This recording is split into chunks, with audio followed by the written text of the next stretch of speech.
Good morning students, welcome back to chemistry class. इससे पहले वाले लेक्चर के अंदर हम क्या कर रहे थे, इलेक्ट्रॉनिक कॉन्फ़िगरेशन जो लिखते हैं उसके हमने क्या किए थे, रूल्स पढ़ लिए थे। कौन कौन से rules? Hund's multiplicity rule, Aufbau principle, n+l rule और एक और रूल हमने पढ़ा था। ठीक है, अब इसके बाद देखिए क्या है, ऑफ पावर प्रिंसिपल हमने पढ़ा था। ठीक है, उसके बाद देखिए अब नेक्स्ट जो हमारा टॉपिक इसके अंदर रहता है वो है orbital wave function. Orbital wave function. अब देखिए आपको पता है कि जो वेव फंक्शन है उसको किससे डिनोट करते हैं? साई से। ये कहां से आएगा? ये श्रोडिंगर वेव इक्वेशन जो हमने पढ़ी, श्रोडिंगर वेव इक्वेशन, उसके जो सॉल्यूशन थे उससे हमें क्या मिला था? ये साई मिला था, ऑर्बिटल वेव फंक्शन। जो ऑर्बिटल वेव फंक्शन है देखिए वो दो टाइप का है, उसको दो तरह के मतलब उसमें डिवाइड किया गया है। तो पहला तो है देखिए radial wave function, radial wave function, और सेकंड है एंगुलर वेव फंक्शन। ठीक है, दो तरह के वेव फंक्शन में इसको आगे डिवाइड किया गया, रेडियल वेव फंक्शन और दूसरा एंगुलर वेव फंक्शन। तो देखिए वेव फंक्शंस को हम यूज इसलिए कर रहे थे, ये समझने के लिए यूज कर रहे थे कि जो इलेक्ट्रॉन्स का के पाए जाने की प्रायिकता है वो सबसे ज्यादा कहाँ पे होगी या किस रीजन के अंदर होगी। मतलब ये कि वेव फंक्शंस को हम समझ रहे थे किस लिए कि किसी भी मतलब जगह के अंदर, किसी भी स्पेस के अंदर क्या है, इलेक्ट्रॉन्स के जो पाए जाने की प्रायिकता है वो क्या है, उसको क्या बोला हमने? ऑर्बिटल वेव फंक्शन बोला। और उसको हमने दो पार्ट में डिवाइड किया, एक तो रेडियल वेव फंक्शन और दूसरा एंगुलर वेव फंक्शन। ठीक है, तो देखिए रेडियल वेव फंक्शन क्या है पहले, तो रेडियल वेव फंक्शन है इसको हम डिनोट करते हैं r से। ठीक है, और जो रेडियल वेव फंक्शन होता है वो क्या है, सिर्फ इसके ऊपर डिपेंड करता है, डिस्टेंस के ऊपर डिपेंड करता है। अब देखिए क्या है, हमारे पास दो तरह के कोऑर्डिनेट्स होते हैं। एक तो हमारे पास होते हैं कार्टेशियन कोऑर्डिनेट्स। कार्टेशियन कोऑर्डिनेट्स का मतलब जो हमारे पास ये x, y और z। लेकिन क्या है, ऑर्बिटल वेव फंक्शन को एक्सप्लेन करने के लिए हमने किस तरह के कोऑर्डिनेट्स लिए? पोलर कोऑर्डिनेट्स लिए। कौन से कोऑर्डिनेट्स लिए हमने? पोलर कोऑर्डिनेट्स लिए। और वो किससे डिनोट किए हमने? r से, थीटा से और फाई से। ये किसका साइन है? फाई का। r, थीटा और फाई। तो जो रेडियल वेव फंक्शन था उसको हमने डिनोट किया r से, और जो ये बाकी के दो एंगुलर वेव फंक्शन है इसको हमने डिनोट किया किससे? थीटा से और फाई से। तो देखिए सबसे पहले देखिए जो रेडियल वेव फंक्शन है वो क्या है, तो जो रेडियल वेव फंक्शन है वो क्या है, सिर्फ और सिर्फ डिस्टेंस पे डिपेंड करता है। मतलब क्या है, उसमें किसी भी तरह का कोई एंगल नहीं होता, वो सिर्फ क्या करेगा? डिस्टेंस पे। मान लीजिए कोई इलेक्ट्रॉन है, उसके पाए जाने की प्रायिकता स्पेस के अंदर यहाँ पे p है, तो ओरिजिन से लेके यहाँ तक इसकी जो ये डिस्टेंस है इसको क्या हमने मान लिया? r मान लिया। तो ये इसका क्या है, ये इसका रेडियल वेव फंक्शन है। तो रेडियल वेव फंक्शन किस पे डिपेंड करता है? सिर्फ डिस्टेंस पे। और जो अगर हम एंगुलर वेव फंक्शन की बात करें तो एंगुलर वेव फंक्शन का ये मतलब है कि उसके अंदर क्या होंगे, हमारे पास एंगल्स होंगे। तो एंगल्स के लिए देखिए ये वाला जो एंगल है इसको हम मान लेते हैं थीटा, और जो ये एंगल है इसको हम मान लेते हैं फाई। ठीक है, अब इस तरह से देखिए ये क्या कर रहे हैं हम, इलेक्ट्रॉन के पाए जाने की प्रायिकता। मतलब हम क्या कर रहे हैं, एक स्पेस के अंदर क्या कर रहे हैं, आपको पता है स्पेस के अंदर क्या होता है? x, y, z। Three dimension के अंदर हम जब कोई भी चीज देखते हैं तो उसके अंदर x, y और z की कोऑर्डिनेट लेते हैं। लेकिन हमने यहाँ पे क्या किया, वेव फंक्शन के लिए पोलर कोऑर्डिनेट्स दिए। कौन कौन से? r, थीटा और फाई। उसमें से r है वो तो क्या कहलाया? Radial wave function. और रेडियल वेव फंक्शन क्या होता है? जो सिर्फ किस पे डिपेंड करता है? डिस्टेंस पे। और जो एंगुलर वेव फंक्शन है उसको किससे डिनोट करते हैं? थीटा से और फाई से। तो देखिए अब इसमें क्या है, मान लिया हमने p क्या है, कहीं भी हमारे पास क्या है, कोई इलेक्ट्रॉन की पाए जाने की क्या है? प्रायिकता है। तो इसके अंदर r क्या होगा, जो ओरिजिन है, ओरिजिन से लेकर p तक की डिस्टेंस है वो क्या मान लिया? r मान लिया। फिर क्या है, जो p पॉइंट है और जो y एक्सिस है उसके बीच का जो एंगल बन रहा है वो कौन सा एंगल बन रहा है? थीटा एंगल बन रहा है। और x और z के बीच में जो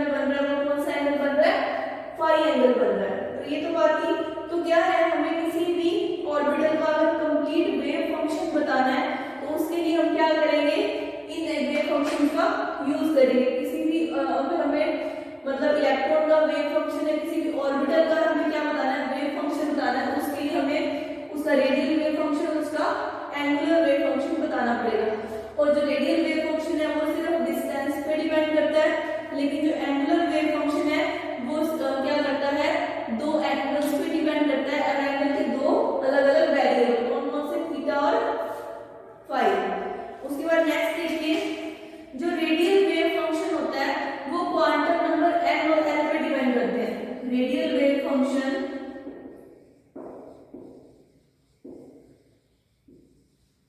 वो क्या है, क्वांटम नंबर n और l पे डिपेंड करते हैं, ठीक है। और इसी कारण से ये हमें क्या बताते हैं, साइज ऑफ ऑर्बिटल्स, हमें क्या बताते हैं, ये साइज बताते हैं। और एंगुलर वेव फंक्शन जो है वो किस पे डिपेंड करते हैं, l और m। n क्या है, प्रिंसिपल क्वांटम नंबर, और l क्या है, एजीमुथल क्वांटम नंबर। और l यहाँ पे एजीमुथल क्वांटम नंबर और m क्या है, मैग्नेटिक क्वांटम नंबर। तो ये क्या हमें बताते हैं, जो रेडियल वेव फंक्शन है वो तो साइज को बताते हैं, और जो दूसरे क्या है एंगुलर वेव फंक्शन वो किसको बताएंगे, हमें शेप को, मतलब उसकी ऑर्बिटल्स की जो आकृति है वो कैसी होगी, ठीक है। तो ये क्या थी, रेडियल वेव फंक्शन और ऑर्बिटल, रेडियल वेव फंक्शन और दूसरा एंगुलर वेव फंक्शन। तो देखिए क्या थी हमारे पास दो बातें, रेडियल वेव फंक्शन या फिर जो एंगुलर वेव फंक्शन, जो साइज है उसके लिए हमने क्या किया, इलेक्ट्रॉन के पाए जाने की कोई प्रायिकता थी, उसको हमने 3D में लिया। तो उसके लिए हमने क्या लिए, एक्स वाई जेड की बजाय पोलर कोऑर्डिनेट्स लिए, कौन कौन से, आर, थीटा और फाई। और फिर उसके अकॉर्डिंग हमने बताया कि जो आर है वो तो किस पे डिपेंड करता है, प्रिंसिपल क्वांटम नंबर और एजीमुथल क्वांटम नंबर पर, वो क्या बताता है, हमें साइज बताता है ऑर्बिटल्स का। लेकिन जो एंगुलर वेव फंक्शन है वो किस पे डिपेंड करता है, एजीमुथल क्वांटम नंबर और मैग्नेटिक क्वांटम नंबर पे, और वो हमें क्या बताएगा, ऑर्बिटल्स की शेप बताएगा। अब इसके बाद देखिए नेक्स्ट टॉपिक है आपका प्रोबेबिलिटी डिस्ट्रीब्यूशन कर्व्स। अब इन्हीं के बेस पे क्या है, जो हमने रेडियल वेव फंक्शन और एंगुलर वेव फंक्शन की वैल्यूज निकाल ली, इन्हीं के बेस पे हम क्या बताएंगे, कुछ कर्व्स ऐसे ड्रॉ करेंगे कि मतलब इलेक्ट्रॉन के पाए जाने की प्रायिकता कहां पे होगी, और उसके अकॉर्डिंग हम उसके कर्व्स या फिर उसके ग्राफ्स ड्रॉ करेंगे। तो देखिए प्रोबेबिलिटी डिस्ट्रीब्यूशन कर्व्स, तो इसके अंदर देखिए क्या है, प्रोबेबिलिटी डिस्ट्रीब्यूशन कर्व के अंदर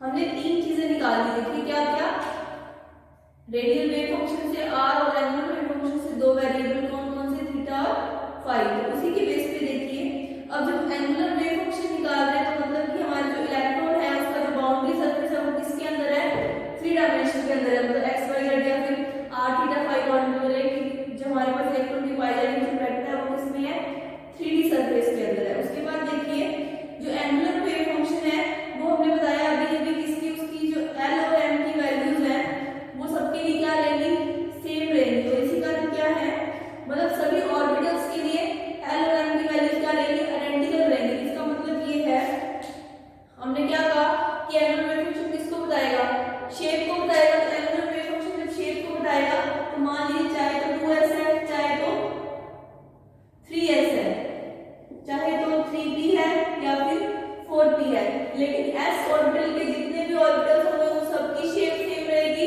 और 3p और 4p की जो जिन सबकी जो ऑर्बिटल्स हैं उनकी जो शेप होगी वो क्या होगी, सेम होगी, ठीक है। अब देखिए जो s ऑर्बिटल होता है उसके लिए जो साई की वैल्यू होती है वो क्या होती है, कांस्टेंट होती है और इंडिपेंडेंट होती है किसके, एंगुलर वेव फंक्शन के, जिस कारण जो s ऑर्बिटल होता है हमारा वो कैसा होता है, स्फेरिकल होता है। s ऑर्बिटल स्फेरिकल क्यों होता है, देखिए क्या चीज, एक तो क्या कि जो s जो ऑर्बिटल होता है उसके लिए जो साई की वैल्यू है वो कांस्टेंट है,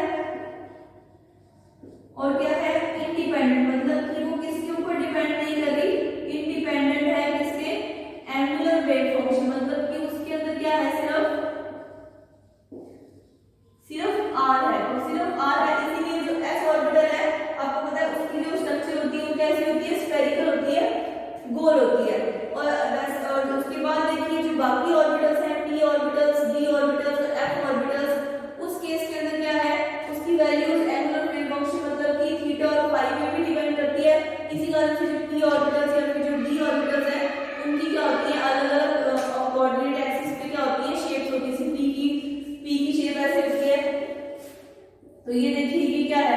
एक्सिस पे शो करिए तो इसके अंदर यहाँ पे हमारे पास एंगल का जो वेरिएशन है वो आएगा।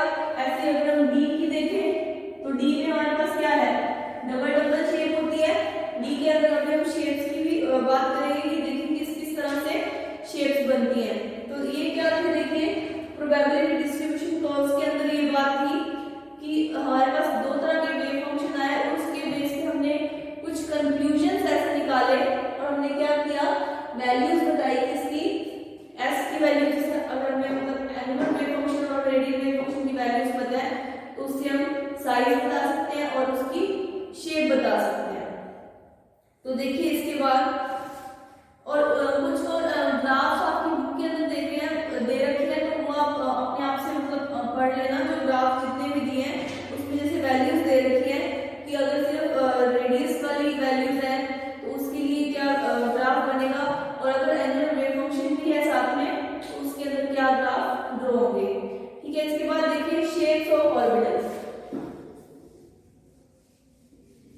तो शेप्स आप पढ़ के आए हो 11th में, फिर भी एक सिंपल सा मतलब एक्सप्लेन मैं कर देती हूँ। जैसे मान लीजिए एस ऑर्बिटल है तो एस को कोई फर्क नहीं पड़ेगा कि इसके पास क्या है, एक्स है, वाई एक्सिस है या जेड एक्सिस है। क्यों? क्योंकि इसके पास तो सिर्फ हमारे पास यहाँ पे क्या आएगा, सिर्फ आर आएगा, डिस्टेंस पे डिपेंड करेगा। तो इसका वेव फंक्शन आएगा सिर्फ आर होगा।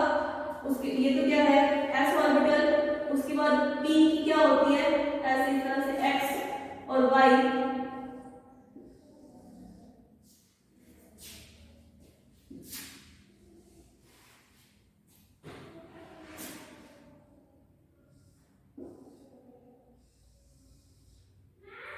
फिर उसके बाद यहाँ पे y और z, और फिर इस तरह से x y y z और x z। इस तरह से p के क्या होते हैं, तीन ऑर्बिटल होते हैं। तो एक क्या होगा x y होगा, एक y z होगा और एक क्या होगा z x होगा, एक इस तरह से। ठीक है, तो ये क्या होगी, p की शेप होगी, ये s की और ये किसकी, p की। p इसमें ये क्या है x y p y z और यहाँ पे पी जेड एक्स, इस तरह से। ठीक है, उसके बाद देखिए डी ऑर्बिटल्स की शेप देखिए।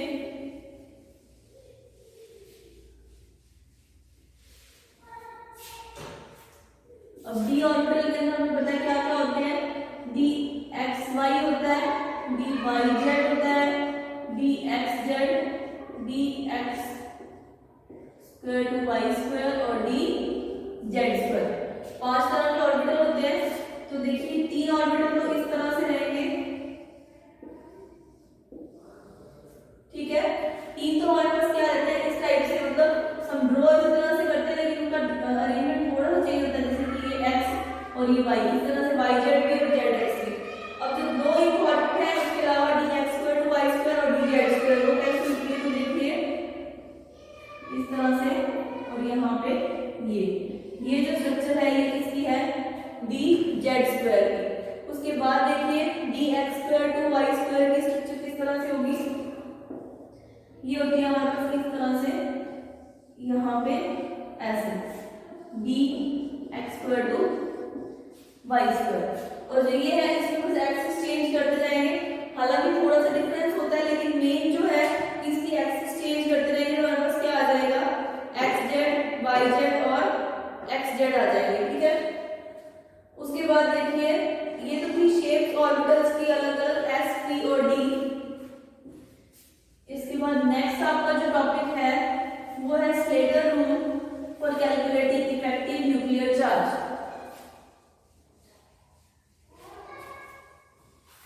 अब देखिए ये एक लास्ट टॉपिक बचता है आपका, स्लेटर्स रूल for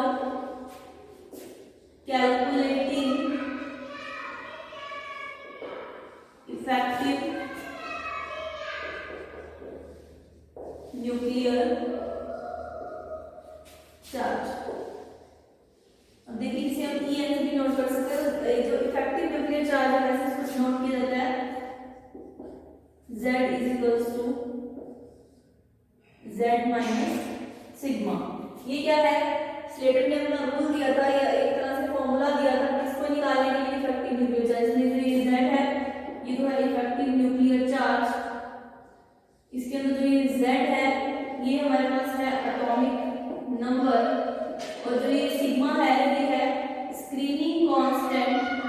फिर शील्डिंग कांस्टेंट। ठीक है, अगर हम देखिए किसी भी एलिमेंट के लिए अगर हमें इफेक्टिव न्यूक्लियर चार्ज निकालना है तो उसके लिए देखिए उस एलिमेंट का हमें क्या बताना चाहिए, एटॉमिक नंबर तो हमें पता ही होता है, तो मेन जो वैल्यू निकालनी है वो किसकी निकालनी है, स्क्रीनिंग कांस्टेंट की निकालनी है। और स्क्रीनिंग कांस्टेंट की वैल्यू निकालने के लिए कुछ रूल्स हैं, तो वो रूल्स आप देखो। देखिए सबसे पहले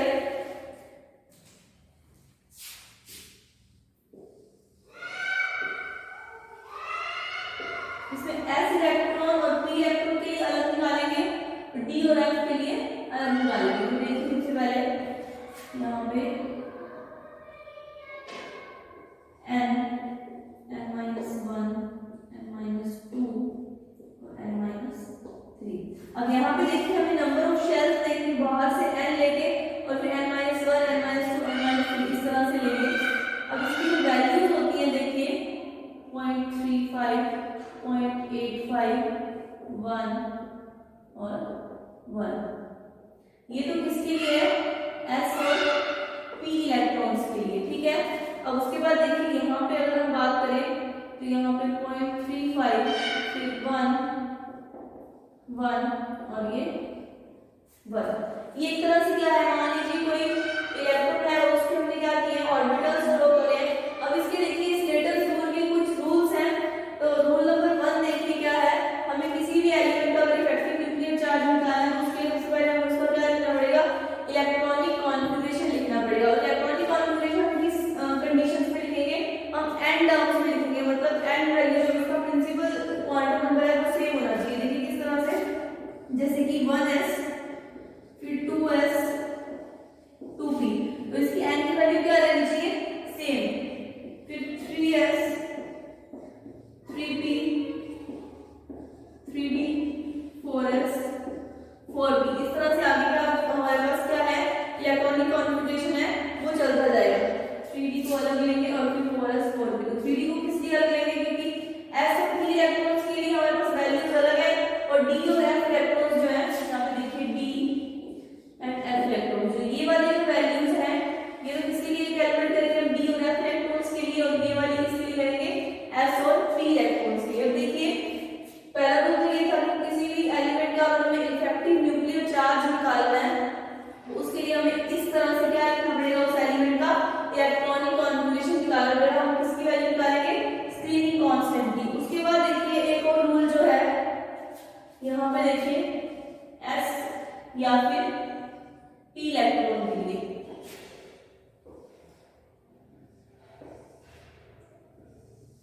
अब यहाँ पे देखिए s और p के लिए, और यहाँ पे फिर ये d और f के लिए, और यहाँ पे n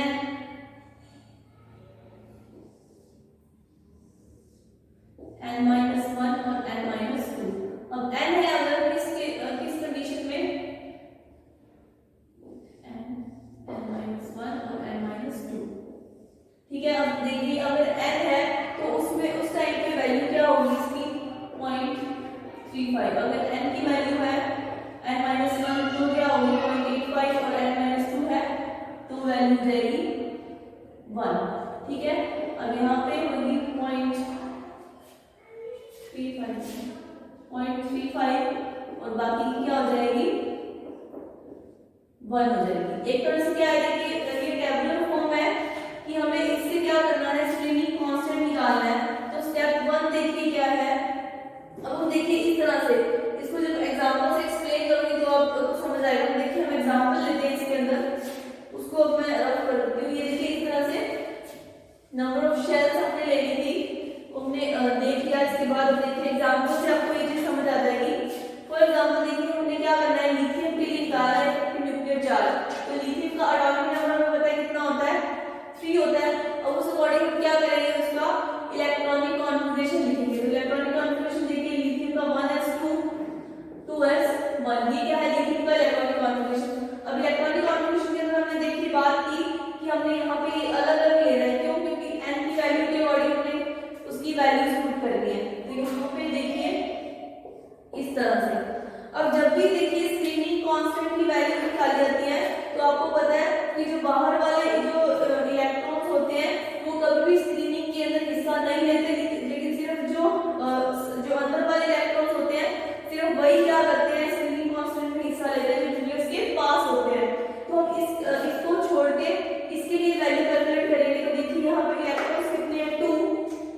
ये तो इसको n मान लेंगे, इसको मान लेंगे n माइनस 1। तो इसके लिए देखिए वैल्यू क्या है, 2 इलेक्ट्रॉन्स है हमारे पास, 1s2 और 2s1। अब देखिए एक और स्पेशल केस है कि ऐसे इलेक्ट्रॉन्स में वो आपको बता दूं, तो यहाँ पर भी देखो n माइनस 1 के लिए वैल्यू कितनी है 0.85, तो 2 इंटू में 0.85, तो ये कितना आ गया हमारे पास 1.7 आ गया। अब हमारे पास क्या है, इफेक्टिव न्यूक्लियर चार्ज निकालना है, तो उसके लिए हमने क्या करना है, एटॉमिक नंबर लिया 3 माइनस 1.7, तो ये आ गया 1.2, ये किसकी वैल्यू आ गई इफेक्टिव न्यूक्लियर चार्ज की। अब इस तरह से एक और एग्जांपल देखो आप, फॉर एग्जांपल देखिए हम लेते हैं बोरॉन का एग्जांपल। अब बोरॉन का एटॉमिक नंबर क्या होता है 5, अब उसका इलेक्ट्रॉनिक कॉन्फ़िगरेशन कितने हैं 1s2 2s2 2p1। अब देखिए इस तरह से वापस, अब ये तो है n और ये n माइनस 1, लेकिन देखिए इस कंडीशन में हम सिर्फ इस इलेक्ट्रॉन को छोड़ेंगे और इन दोनों इलेक्ट्रॉन्स की जो है वो क्या करेंगे स्क्रीनिंग में हिस्सा लेंगे, तो इन दोनों के लिए वैल्यूज निकालेंगे। तो ये 2 इलेक्ट्रॉन्स हैं, उसके लिए n की वैल्यू कितनी है 2 इंटू में 0.35, और 1s2 के लिए यहाँ पे क्या है n माइनस 1 प्लस 2 इंटू में 0.85। अब ये हमारे पास क्या आ गई वैल्यू निकाल रहे हैं किसके लिए, बोरॉन के लिए। हमने क्या किया, सिर्फ p इलेक्ट्रॉन को छोड़ दिया, हमने p इलेक्ट्रॉन को क्या किया छोड़ दिया, 2s2 और 1s2, इसको n माना था और इसको n माइनस 1, क्योंकि हमने क्या लिया था देखिए इस तरह से जब हम ऑर्बिटल्स बना रहे थे उसके अंदर यहाँ पे n थी, उसके अंदर वाली जो शेल्स ले रहे थे n minus 1 n minus 2 n minus 3, उस अकॉर्डिंग देखिए जब हमने n माइनस 1 n माइनस 2 लिया तो हमने सिर्फ जो सबसे बाहर वाला इलेक्ट्रॉन है उसको छोड़ देते, क्योंकि उसका कोई भी स्क्रीनिंग कांस्टेंट की वैल्यू नहीं आती। तो 2s2 के लिए जब हमने निकाला n के लिए हमारे पास वैल्यू क्या थी, n के लिए वैल्यू थी 2.35, ठीक है, और उसके बाद दोबारा 2 इलेक्ट्रॉन्स है उसमें n माइनस 1 के लिए वैल्यू क्या थी हमारे पास 2 इंटू 0.85। तो देखिए जब हम इसको सॉल्व करेंगे तो हमारे पास आएगा 2.4, और अगर इसको माइनस कर देंगे किसके 5 में से, तो ये हमारे पास आ जाएगा 2.6 आ जाएगा, ठीक है। तो जो ये क्या है देखिए कुछ वैल्यूज हमने निकाली इसके लिए स्क्रीनिंग कांस्टेंट के लिए।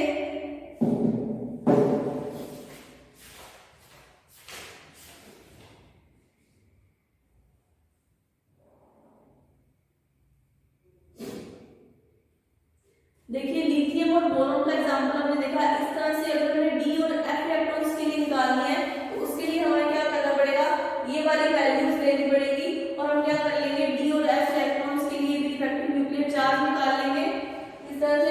तो ये आपको आई होप मैं मतलब आशा करती हूँ कि आपको ये चीज समझ आई होगी। क्या था Slater's rule for calculating effective nuclear charge, पर दोबारा से सुन लो इसको। इफेक्टिव न्यूक्लियर चार्ज हमें निकालना था किसी भी एलिमेंट का, उस एलिमेंट के लिए हमें उसका एटॉमिक नंबर हमें पता ही होता है, हमें निकालना क्या था स्क्रीनिंग कांस्टेंट, उससे वैल्यू माइनस करेंगे तो हमारे पास इफेक्टिव न्यूक्लियर चार्ज आ जाएगा।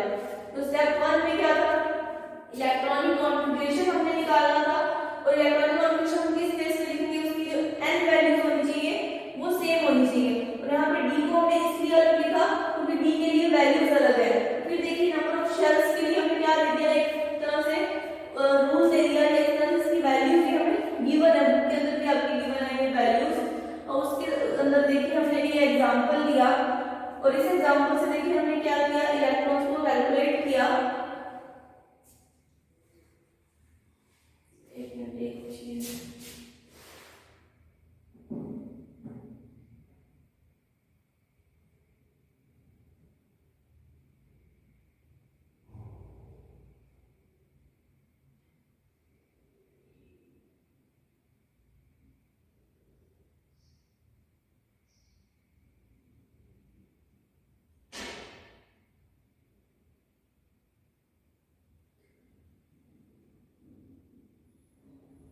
ठीक है।